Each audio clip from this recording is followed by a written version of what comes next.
Merci beaucoup pour votre invitation et très heureux d'être parmi vous. Donc, ma communication s'intitule L'alcoolisme dans les écrits de Maurice Lénard. On peut dire que la figure de Maurice Lénard et le phénomène de l'alcoolisme se donnent à voir comme une tension irréductible, puisque au cours de ses 3 premiers longs séjours en Nouvelle-Calédonie, de 1902 à 1926, le missionnaire et ethnologue français Maurice Lénard n'a eu de cesse de lutter contre ce qu'il considérait non seulement comme un fléau sanitaire et social, mais surtout comme un poison spirituel, menaçant l'être même de la population autochtone de l'archipel. Et la victoire sur l'alcoolisme signifiait pour lui la condition et le prodrome d'une véritable résurrection à l'échelle d'un peuple. J'examinerai donc, au travers des écrits de Maurice Lénard, les ressorts et les enjeux de ce rapport à proprement parler agonistique entre une œuvre missionnaire et des conduites sociales prégnantes et rémanentes à forte charge symbolique. Je le ferai en 3 étapes. Tout d'abord en rendant compte de la présence de la thématique de l'alcoolisme en amont et en aval des séjours calédoniens de Maurice Lénard. Puis dans un deuxième temps en présentant la narration de l'alcoolisme en Nouvelle-Calédonie telle qu'elle apparaît dans ses écrits. Et enfin en interrogeant le statut de l'alcoolisme dans l'herméneutique lénartienne de la Renaissance kanak.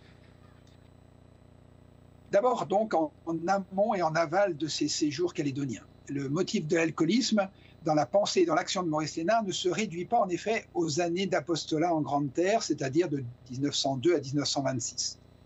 En amont de ces séjours sur le terrain missionnaire, il faut relever que Maurice Lénard s'inscrit dès sa fréquentation de la Maison des Missions à Paris à partir de 1898 et durant ses études de théologie à Montauban de 1899 à 1902 dans la mouvance du christianisme social, c'est-à-dire d'un courant théologique protestant qui s'affirme à la fin du XIXe siècle comme une 3e voie entre les 2 tendances majoritaires que sont l'orthodoxie protestante et le libéralisme.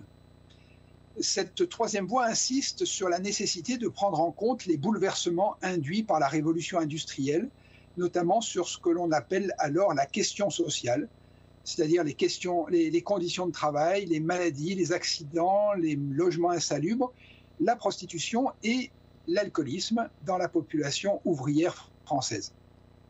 Et le christianisme social se focalise sur la notion de justice sociale, qu'il croit discerner comme l'un des points cardinaux du message évangélique. Le christianisme social adopte une position critique à l'égard des églises protestantes de composition bourgeoise qui se désintéressent du sort des milieux populaires et il prône au contraire la présence d'acteurs religieux dans les quartiers et les faubourgs ouvriers par l'implantation de fraternités qui sont à la fois des lieux de soutien diaconal, d'éducation populaire et d'évangélisation. L'essor de la mission Outre-mer suit une ligne parallèle à cette embellie du mouvement chrétien social. Il est symptomatique, par exemple, que la première et la principale institution relevant du christianisme social en France s'intitule Mission populaire évangélique. L'addiction à l'alcool constitue l'un des défis majeurs de la présence protestante en milieu ouvrier en France. Les chrétiens sociaux sont confrontés aux ravages causés par ce qu'ils appellent un fléau social.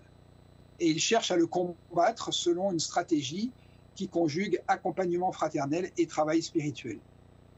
La lutte contre l'alcoolisme est l'objet d'un mouvement international d'origine protestante, la Croix-Bleue, fondé en 1877 par le pasteur suisse Louis-Lucien Rochat.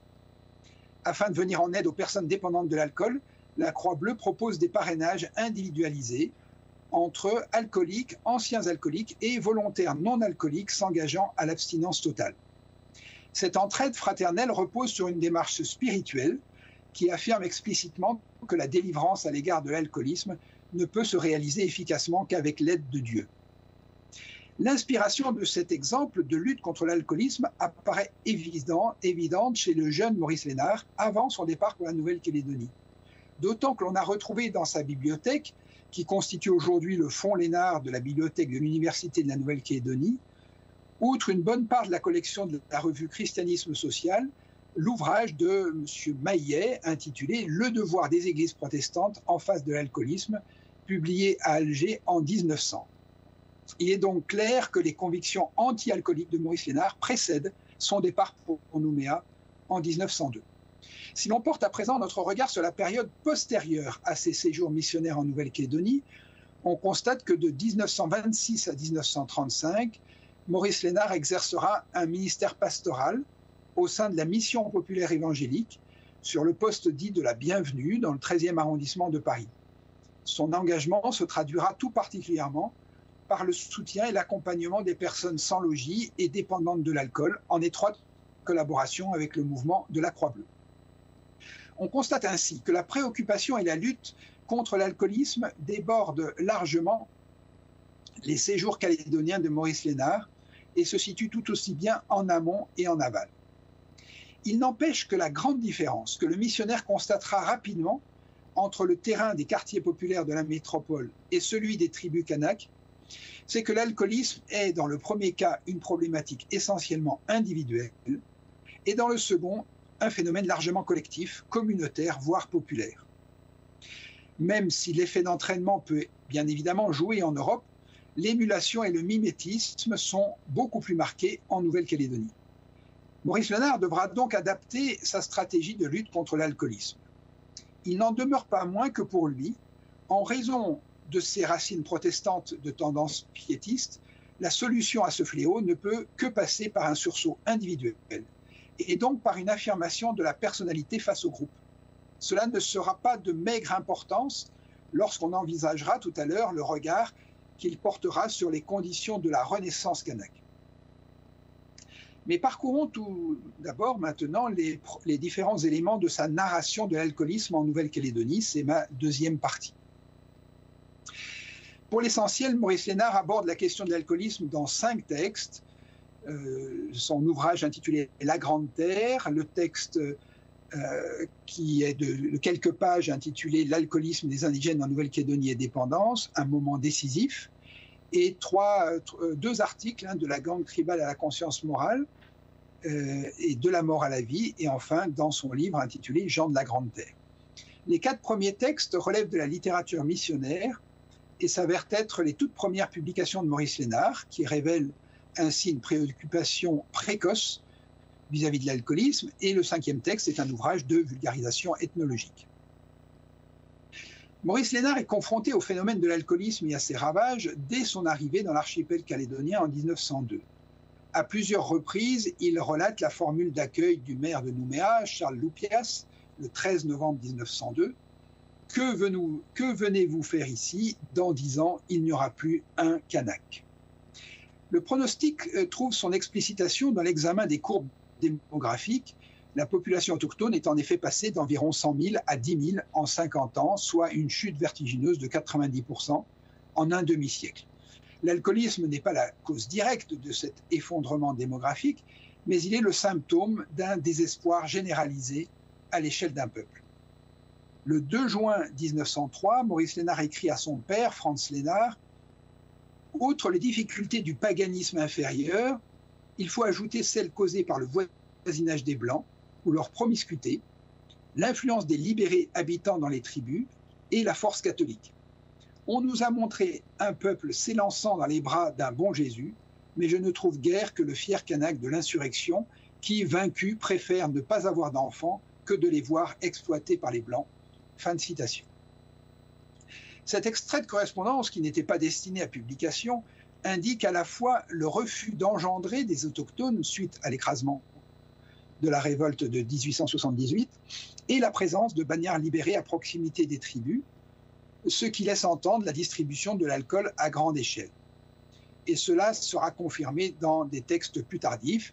Lisons par exemple dans Gens de la Grande Terre, je le cite, « Bientôt la Calédonie fut décrétée colonie pénitentiaire, ce fut le bagne, ses camps volants, ses libérés dispersés par toute l'île, le kanak invité à faire la police du forçat et apprenant la chasse à l'homme blanc pour toucher la prime de capture des fuyards. Ce furent, après la suppression du pénitencier, les conséquences de ce bagne et plus tenace, l'alcool. Les Calédoniens formaient l'un des rares peuples qui avaient traversé les siècles sans inventer d'excitants ou de stupéfiants. Le kava, dont la liqueur enivre la moitié des Océaniens, croît dans leur île, mais ils n'en avaient pas deviné les possibilités. Jules Garnier raconte comme ils étaient réticents quand on leur offrait de l'alcool. Mais l'adaptation se fit et un flot d'alcool submergea la race kanak. L'excitation entraînait les danses nocturnes et folles, la brise froide de l'aube tombait des montagnes sur les corps ivres et transpirants et semait des pneumonies. Avant toute possibilité de déchéance alcoolique, ces accidents orgiaques avaient déjà tué toute une jeunesse. Fin de citation. Si donc l'alcool n'est pas directement responsable de la disparition de la population autochtone, il demeure l'un des facteurs qui y contribuent. Et dans son ouvrage intitulé « De la mort à la vie », Maurice Lénard met directement en cause l'attitude des anciens bagnards. Je le cite, « Sa peine achevée, le condamné devenait libéré. Ce beau titre de libéré signifie la jouissance de la liberté. Il est dans un pénitencier un opprobre et désigne la tare du bagnard. Le libéré délivré du camp, mais obligé de rester dans l'île un temps double de sa peine. Où irait-il ? Il se lance à l'aventure et reçoit un accueil facile dans les tribus indigènes, où il retrouve quelques anciens polices. Il apporte là ses capacités d'homme ingénieux, charpentier, raccommodeur de vieux fusils, tailleur. Puis, lorsqu'il est agréé, il s'installe dans le voisinage en commerçant. Jusqu'ici assez facile et bonasse, voici maintenant l'ambition et le moyen de se blanchir à force d'argent qui s'empare de lui. Il vend l'alcool à la tribu qu'il a reçue, il l'empoisonne, il y encourage toutes les zizanies, tous les vices.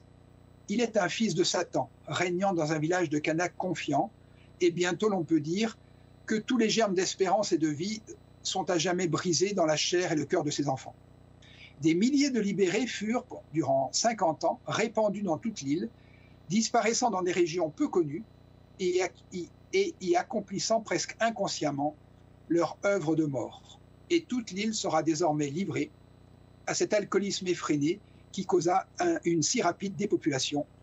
Fin de citation. Maurice Lénard attribue donc d'emblée la culpabilité de ce fléau aux bagnards libérés, jouant sur le paradoxe funeste d'une libération qui conduit à une servitude, d'un retour à la vie pour les uns qui déclenche la mort pour les autres. Dans La Grande Terre, l'auteur élargit le champ des responsabilités aux colons libres qui rémunèrent les travailleurs kanaks en tabac et en alcool et qui s'opposent donc aux embryons d'évangélisation et de scolarisation impulsés par les Natas, ces évangélistes loyalciens sur la Grande Terre. Je le cite, « Si le kanak apprenait à compter et à ne pas boire, ceux qui payaient son travail avec de la boisson devaient bientôt comprendre qu'il refuserait la bouteille et compterait son salaire. Ce n'était qu'un peu d'ordre dans le désordre, on cria presque à la révolution économique. Plus de main-d'œuvre, les pasteurs indigènes empêchent les Kanaks de travailler et les excitent contre les colons. Il n'y a d'absurdité qu'on inventa et dont on ne saisit l'administration. » Fin de citation. Et Maurice Lénard de détailler les obstacles multipliés par l'ordre colonial devant les premières velléités de résistance à l'alcoolisme. Ce sont alors les commerçants et les gendarmes qui entrent en scène, comme il le relate dans De la mort à la vie, je le cite. « Quand tout est beau, quand tout est calme, le diable s'effraie. C'est trop simple de ne plus boire. Ce sera plus difficile de résister à la tentation. » Et tout un mouvement s'organisa inconsciemment chez les commerçants et les colons pour faire trébucher le tempérant. Ils se firent aimables, insinuants, offrant de trinquer gentiment, de boire un sirop qu'ils alcoolisaient sournoisement. Un gouverneur, intéressé par cet effort des indigènes, voulut les aider. Il publia en 1903 un arrêté en 1903 interdisant l'offre et la vente du vin aux Kanaks. Car le vin là-bas n'est qu'un prétexte et un véhicule pour dissimuler sous son nom tous les poisons fabriqués. Un cri de protestation de la colonie blanche accueillit cet arrêté. On protesta jusque en France et l'arrêté fut rapporté par la métropole. Aussi bien des membres de l'autorité locale s'appliquaient par ailleurs à persuader l'indigène que le vin n'entraverait pas son relèvement. Le grand chef de Wailou, Mandia, toute sa vie dévoué aux Blancs et en voie de devenir alcoolique, signa en 1900, auprès du missionnaire Philadelphe Delors, le premier engagement de tempérance en l'archipel. Il n'y eut alors de stratagème tenté pour le faire boire. Je me souviens d'un gendarme, là-bas le gendarme est syndic des indigènes et joue le rôle très puissant de l'administrateur, qui l'enferma dans une chambre de la brigade et l'invita cordialement à trinquer. Mindia refuse, le syndic le flatte, il refuse. Alors le gendarme s'irrite et bientôt le menace. « Mets-moi en prison !» reprend Mindia, « je ne boirai pas. » Un autre jour, c'est au chef-lieu, à Nouméa, dans le cabinet du gouverneur, le premier magistrat de la colonie accorde audience au grand chef Mindia, et au cours de la conversation, il l'entreprend. « Voyons, Mindia, tu as raison de vouloir relever les indigènes, mais le vin, pourquoi le proscrire? D'abord toi, chef, tu devrais en boire un peu. Tu ne peux pas le prohiber, c'est notre boisson nationale. » Fin de citation. Maurice Lénard indique dans une note en bas de page quelles sont les sources de ce récit, je le cite. « Ces détails ne m'ont pas été donnés par Mindia lui-même, mais par le gendarme et par le gouverneur eux-mêmes, qui successivement se sentirent poussés à me faire part de l'expérience qu'ils avaient tentée auprès de Mindia. Elle les laissait encore perplexes. Si un autochtone trouve une telle force de résistance à une séduction administrative, sera-t-il jamais facile à gouverner? Est-ce de l'entêtement ou de la conscience morale? La réponse à cette question détermine souvent l'attitude des administrateurs. Fin de citation. Maurice Lénard n'hésitera pas à parler au sujet de la promotion de l'alcoolisme au sein de la population autochtone par les acteurs coloniaux de, je le cite, crimes de lèse-humanité. Cependant, il ne se contente pas d'accuser les différentes figures et parmi les plus éminentes de la société coloniale. À ses yeux, le facteur décisif de la propagation de ce virus social, c'est le paganisme. Non que les croyances traditionnelles soient à l'origine de l'alcoolisme, bien entendu, mais elles offrent à ses yeux un terrain favorable aux vices de la colonisation, en s'avérant impuissantes à leur résister. Face à la supériorité technologique occidentale, les tribus païennes ne pouvaient que se résigner à mourir. Elles n'avaient rien à opposer aux troupeaux de bétail, aux flots d'alcool, au flux terrible des exigences des Blancs, remplis de leur puissance et vides de Dieu. Et c'est pourquoi la génération qui a subi ce choc n'a pas vieilli et n'a pas enfanté. La faiblesse du paganisme et les travers de la colonisation se sont conjugués pour produire un désastre moral absolu. Je cite Maurice Lénard, « Esclave de la superstition sous le régime païen, lié administrativement sous le régime civilisé, le Kanak ne peut plus devenir qu'un être amorphe ou une brute quand ces deux régimes se marient. Au défaut du sauvage, il avait ajouté les vices de notre société. » Fin de citation. Et afin d'étayer cette analyse, Maurice Lénard cite dans différents textes la répartie d'un chef païen pour justifier son refus de se convertir au christianisme. « Vois-tu, me disait en français un chef païen, grand ivrogne, bruyant et assassin, laisse-moi, les Blancs nous ont trompés, il vaut mieux boire et puis crever. » Fin de citation. Ce diagnostic nous offre une excellente transition pour faire droit dorénavant aux grandes lignes de l'herméneutique lénardienne de la Renaissance kanak et pour chercher à y discerner le statut spécifique du motif de l'alcoolisme. C'est donc ma troisième et dernière partie. Si le paganisme fournit les conditions favorables au développement de l'alcoolisme, il s'ensuit logiquement que les seules forces susceptibles d'asseoir une résistance efficace se situent du côté de l'évangélisation.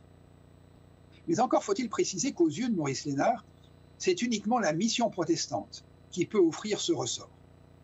Tout en reconnaissant que l'alcoolisme n'atteint pas les tribus catholiques, il affirme que, je le cite, « Dans cette grande mise à mort de la race kanak, la mission catholique n'a pas joué le rôle que l'on pouvait attendre d'elle. » Fin de citation.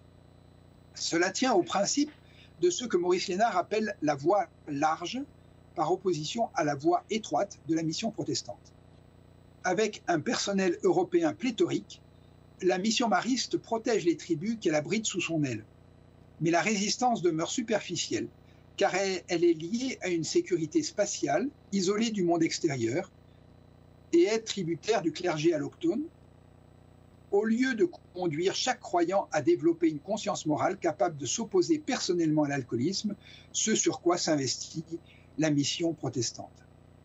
Ainsi s'exprime Maurice Lénard, je le cite, « En 1900, 57 ans après la fondation d'une mission catholique et 46 ans après l'établissement de l'administration dans la colonisation, les progrès accomplis par les Kanaks au contact de la civilisation apparaissent comme un leurre. Ils n'avaient ni commerce, ni culture nouvelle, ni mœurs meilleures. Les transformations apparentes n'étaient qu'une imitation fruste du blanc. Et plus le Kanak imitait, plus il haïssait. Seules les transformations obtenues dans les missions semblaient plus stables et durables, sous la réserve que leurs ressortissants restassent isolés du monde. Les maristes n'avaient pas infusé à l'indigène cette force de résistance contre le danger qui le menaçait. Aucun de ses moniteurs les plus instruits, aucun de ses catéchistes les plus dévoués n'avait jamais su s'élever jusqu'à une initiative proprement morale, jusqu'à renoncer par exemple spontanément à la boisson et dénoncer l'alcool qui submergeait sa race, jusqu'à travailler au relèvement des siens au-delà du stade où il leur attache une médaille au cou. Fin de citation. En quoi consiste donc la voie étroite ? Ce paradigme herméneutique fait référence à une formule biblique tirée de l'Évangile selon Matthieu. Je cite l'Évangile selon Matthieu, chapitre 7. « Entrez par la voie étroite, car large est la porte, spacieux est le chemin qui mène à la perdition, et il y en a beaucoup qui entrent par là. Mais étroite est la porte, resserrez le chemin qui mène à la vie, et il y en a peu qui les trouvent. » Fin de citation. C'est fort de cette légitimation scripturaire que Maurice Lénard déploie une certaine lecture de l'histoire kanak contemporaine, une lecture qui le considère comme étant passé de la mort à la vie, selon une autre expression évangélique. Le premier point à relever est que le renoncement à l'alcool est l'effet de la parole de Dieu reçue antérieurement à l'arrivée d'un missionnaire européen.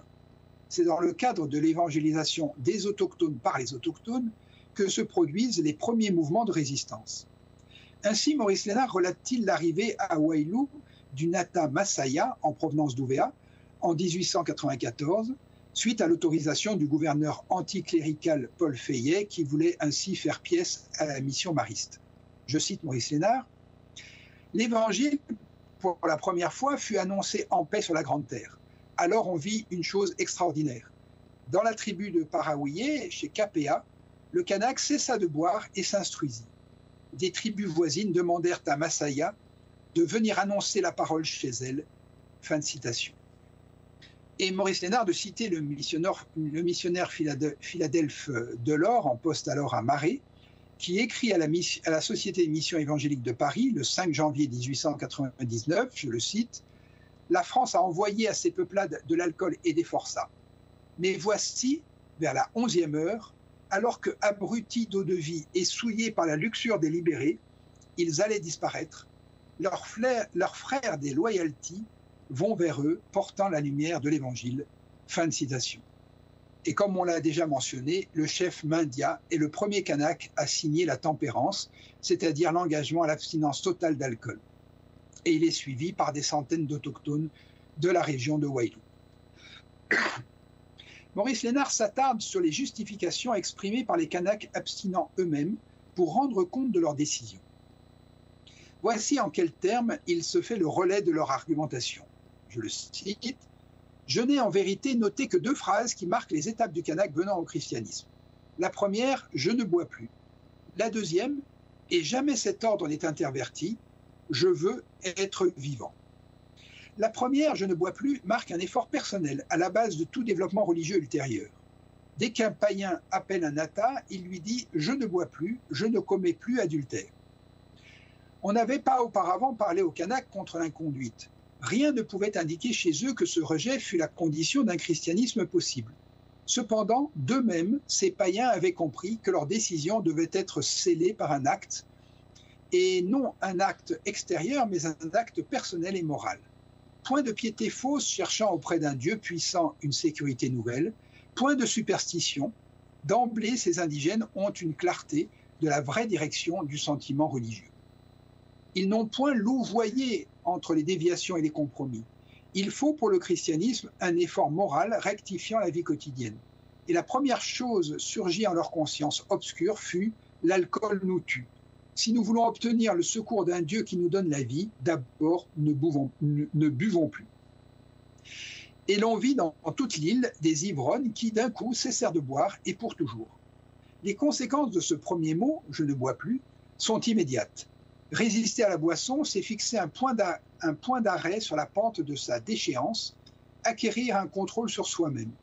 Et voilà des familles dont les membres s'égayaient au hasard chez les Blancs, qui bientôt restent groupés. Les hommes voient les champs en friche et se mettent lentement au travail. Les femmes remarquent la stérilité de leur inconduite et rêvent de maternité. Fin de citation. Le choix de l'abstinence est donc une décision spontanée, antérieure non seulement à l'arrivée d'un missionnaire européen, mais paradoxalement antérieure à la conversion proprement dite, c'est-à-dire à la résolution de vivre au lieu de se laisser mourir. Ainsi l'expose Maurice Lénard, je le cite, « Le deuxième acte est tout simple encore, celui qu'ils expriment dans ces mots « je veux être vivant ». Aucun indigène n'a l'illusion de croire que ne pas boire lui donnera la vie. L'abstinence est pour lui la branche où il se raccroche dans sa chute, le point où il fera volte-face pour remonter la pente descendue. Mais en reste là serait un compromis dangereux. Ceux qui s'y essayent ont des chutes retentissantes. Voyez la loi sur le vin, disait un Atta dans une conférence. Nous sommes contents, nous disons, la République en France l'a signée. Mais ceux qui craignent Dieu s'abstiennent comme par le passé, ou mieux encore, et ceux qui ne le craignent pas trichent dès qu'ils le peuvent. Dieu au cœur, voilà la seule loi efficace.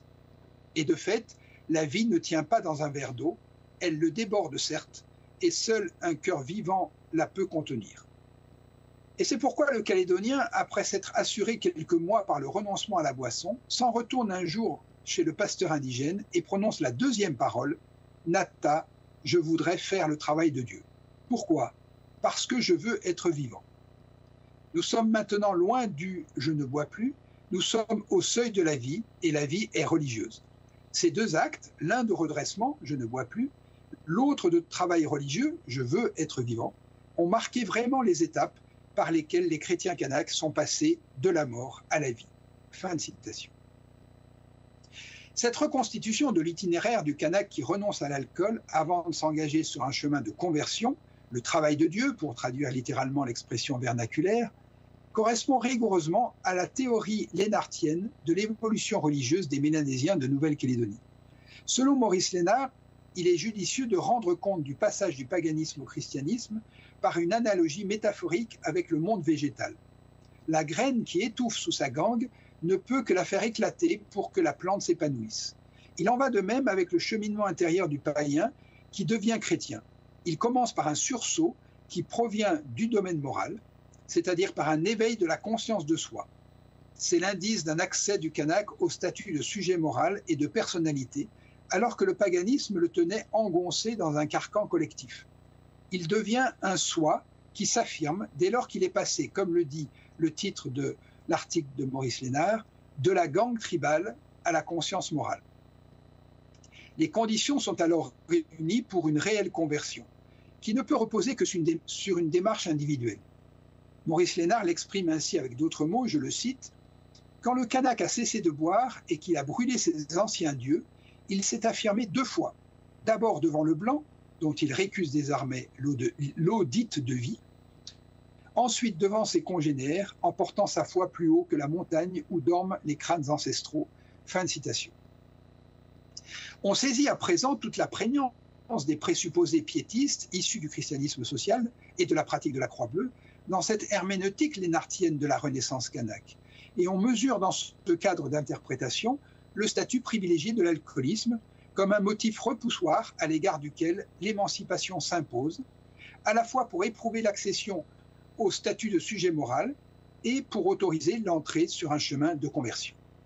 Ce n'est que dans un second temps que les modalités communautaires de la résistance à l'alcoolisme vont se mettre en place, les réunions dites de tempérance, la fête régionale annuelle de la tempérance, au cours de laquelle ceux qui s'engagent à ne plus boire vont tirer le bâton, les chants dits taperas, et bien entendu la discipline qui exige l'abstinence totale pour les calésias, membres communiants admis à la Sainte Seine.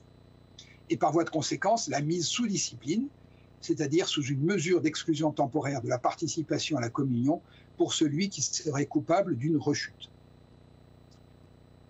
La grille de lecture que nous offre Maurice Lénard du phénomène de l'alcoolisme et de la victoire remportée sur ce fléau par la mission protestante ne laisse pas de nous interroger. Et je terminerai par 3 questions. S'agit-il d'une interprétation issue d'observation et de recueil de témoignages, ou bien de la projection d'un cadre herméneutique et théologique préalable? L'ordre chronologique entre sursaut moral et conversion spirituelle fait-il fidèlement droit aux aspérités de l'expérience empirique, ou bien occulte-t-il les mouvements dialectiques entre le devoir et le croire, entre la spontanéité et la réflexivité? Enfin, la thèse qui consiste à ériger l'émergence du sujet éthique individuel comme condition préalable, quasi transcendantale, au renoncement à l'alcool, ne fait-elle pas l'économie des régulations collectives, et en l'occurrence, pour tenir compte du contexte mélanésien, des vecteurs communautaires qui peuvent tout aussi bien conduire aux addictions qu'affermir les mouvements d'émancipation? Voilà, je vous remercie de votre attention et je suis désolé d'avoir été un peu long. Merci Frédéric. Non, mais c'est le privilège du dernier intervenant, hein, c'est-à-dire que je vous ai laissé tranquille pendant toute votre communication. Donc merci beaucoup pour cette intervention. Je vais tout de suite laisser la parole aux personnes qui sont ici dans l'assistance si elles souhaitent poser quelques questions à Frédéric. Oui, Franck. Je ne suis pas sûr qu'il vous voit là, mais j'ose pas trop toucher l'ordi, moi. Parce que... Bonjour, merci pour la présentation. C'était pas vraiment une question, c'était pour savoir, parce que vous avez évoqué donc le cas des catholiques et des protestants, sans rentrer dans un débat sur l'appartenance religieuse. On s'aperçoit que le mouvement de tempérance du souriant village mélanésien qui est né dans les années, au début des années 70, donc qui émène, c'est Jean-Marie Tchipaou qui en parle dans Présence Kanak, enfin dans ce recueil de paroles.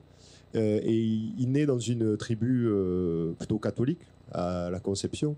Et du coup, que pensez-vous de ce paradoxe finalement voilà, que pensez-vous de ce paradoxe, cette contradiction? Alors, ce que Maurice Lénard dit donc dans les années 20, 1920, 22, un de ces textes de ces années-là, c'est que la mission mariste au cours du 19e siècle, la deuxième moitié du 19e siècle, a protégé les Kanaks convertis au catholicisme de l'alcoolisme, mais d'une manière superficielle, en les mettant à l'écart de la distribution d'alcool, mais sans leur donner cette puissance morale individuelle. Et puis après, dans les textes, donc ça c'est sa critique vis-à-vis de la mission mariste, à laquelle il oppose la voie étroite de la mission protestante.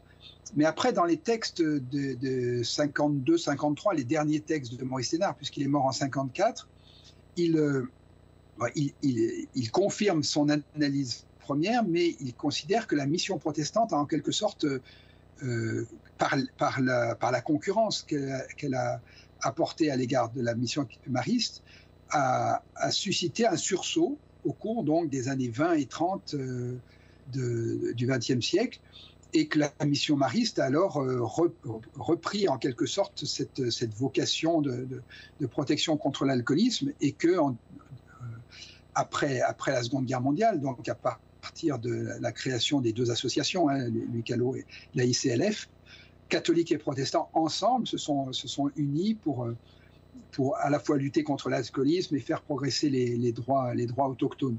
Et donc là, disons que ce que vous évoquez des années 70, c'est le fruit d'une collaboration entre les deux missions, et d'abord d'une émulation dans la concurrence, et puis après d'une collaboration. Et donc ce qui se passe dans les années 70 et même déjà dans les années 50 n'a plus rien à voir avec ce qu'il décrivait pour le 19e siècle. Donc il est clair, et Maurice Lénard le reconnaissait dans ses derniers textes, que la mission catholique, l'Église catholique a pris tardivement, mais a pris la mesure du fléau et s'y est opposée aussi efficacement que la mission protestante. Merci Frédéric. Une autre question, Françoise?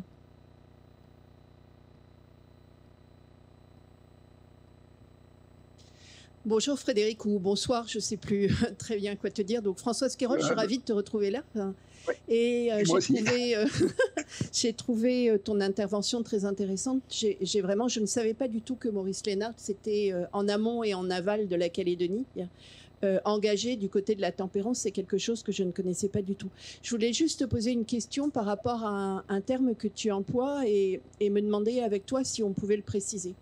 Quand tu parles de la force du collectif, en particulier dans ta conclusion, est-ce que c'est la force du collectif ou est-ce que c'est pas justement la force du rituel, la force du cérémonial et du rituel? Est-ce qu'on ne peut pas aller plus loin pour essayer de ne pas faire effectivement avoir une opposition individualisme collectif, mais bien de ce qui se passe dans une sorte de d'agentivité, on pourrait dire, d'agency du rituel en Mélanésie, et que l'on retrouve aussi dans la tempérance et dans les engagements si forts des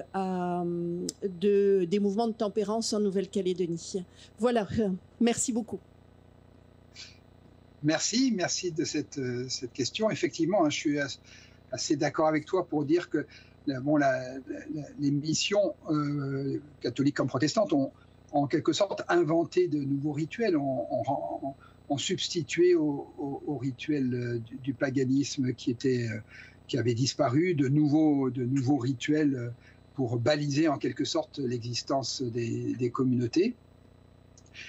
Et que probablement que ces rites soutiennent les engagements individuels et les engagements communautaires. Alors quand je parlais de la force du collectif, j'en parlais d'abord pour l'alcoolisme lui-même, c'est-à-dire que c'est un mouvement beaucoup plus mimétique en Nouvelle-Calédonie qu'en métropole, ça c'est assez clair, c'était le cas au XIXe siècle, qui avait donc une tendance beaucoup plus individuelle à l'alcoolisme en métropole et beaucoup plus collective en Nouvelle-Calédonie. Donc il y a une force collective vers l'alcoolisme et que la force d'opposition, la force de résistance, eh bien, Maurice Lénard ne la voit que dans l'individuel, donc dans l'érection du sujet conscient, du sujet moral, alors que je mets cette affirmation en question en me disant qu'il y a probablement aussi une force collective.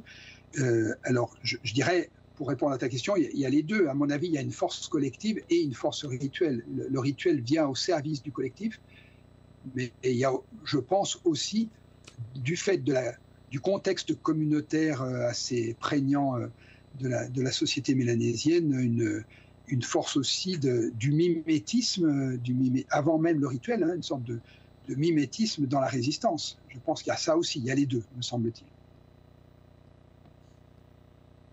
Bonjour. Alors, merci pour cette intervention. Alors moi, je suis Sonia Poiré-Riwa et ce que vous dites là trouve écho dans mon travail parce que je travaille sur les tirailleurs kanak. Et dans ces lettres, en fait, c'est des lettres écrites dans différentes langues. Et j'ai réussi à faire traduire quelques-unes et ils parlent de ça. Notamment quand ils font escale en Australie, enfin par rapport à ce collectif. Quand ils font escale en Australie et ils demandent les tirailleurs demandent du vin et le chef militaire le refuse et lui dit qu'il va boire de l'eau. Et puis il y a aussi à travers les journaux que la station missionnaire d'Oneva a édité, notamment le Vireri et le Nata Meroy aussi. Et on trouve des trucs liés à la tempérance. Puis deuxième chose, je ne sais pas si vous connaissez une photo, une société de tempérance, la Croix Bleue d'Ouailou en 1919 en France. C'est des tirailleurs. Alors, je ne sais pas si vous connaissez cette photo. Non, je ne la connais pas. Parce qu'on essaye, on vous enverra, et puis on essaye de connaître qui l'a prise et tout ça. On ne sait pas trop le contexte dans lequel a été prise cette photo. Mais on la voit dans le mois V. Je ne sais plus quel mois V. Ah, d'accord. Merci beaucoup. Merci pour ces précisions. Effectivement, là, il faudrait, je pense que c'est votre travail hein, dans votre recherche, de voir qui sont ces tirailleurs qui sont en Australie. Est-ce qu'ils viennent de villages protestants, de villages catholiques? Oui. Est-ce qu'ils sont marqués par la mission? Probablement. Hein, Oui, parce vous arrivez que sans doute à... c'est des tirailleurs protestants, parce qu'ils s'inscrivent dans un réseau missionnaire, en fait. Oui.